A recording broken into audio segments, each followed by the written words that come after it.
Est-ce difficile de maintenir un bon niveau physique tout en ayant une formation à côté? Comment gérez-vous l'équilibre entre le football et le travail?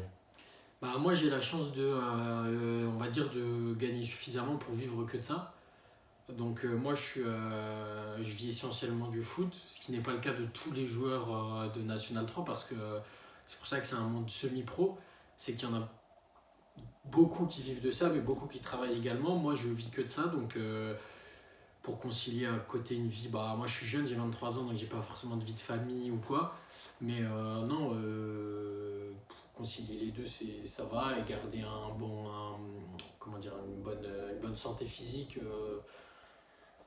Je vis que de ça, donc en fait c'est facile à côté de prendre soin de soi, de bien manger, de bien récupérer, etc. Donc pour moi c'est pas un problème. Et comment on se projette dans l'avenir avec un métier comme le foot où on arrête généralement ses carrières aux alentours de 35 ans? Du coup, il n'y a pas une vraie sécurité financière, on va dire. Non, il n'y a pas de sécurité. En fait, le foot, ce qui est aussi un peu compliqué, c'est que d'une année à l'autre, on peut vivre de ça comme arrêter de vivre de ça. Et on n'est jamais sûr de faire une carrière.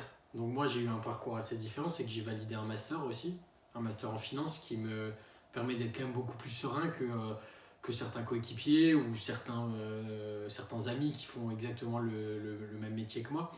Donc moi j'ai quand même une sécurité avec ce master, donc je pourrais quand même travailler un jour si le foot ne fonctionne plus. Maintenant moi mon objectif c'est de réussir pour pouvoir gagner de plus en plus et aussi jouer à un meilleur niveau tout simplement. Et du coup, concernant vos objectifs dans le foot sur le long terme, c'est lesquels, quels sont? Bah moi le long terme c'est de jouer le au plus haut niveau possible. Si je peux connaître la Ligue 1, j'aimerais bien. Maintenant je vieillis, on va dire les portes se ferment pas forcément, mais le pourcentage de chance se réduit d'année en année. Mais je suis conscient des qualités que j'ai confiance en moi, je sais ce que je peux apporter dans une équipe, etc. Donc il faut juste bosser, être patient et attendre que ça nous sourit. Et du coup, pour finir, après votre carrière, vous avez déjà des idées de reconversion?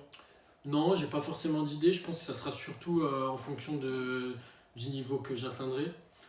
C'est sûr que si on connaît la Ligue 1 dans des bons clubs, bah l'après-foot en général c'est un peu de la gestion de son patrimoine.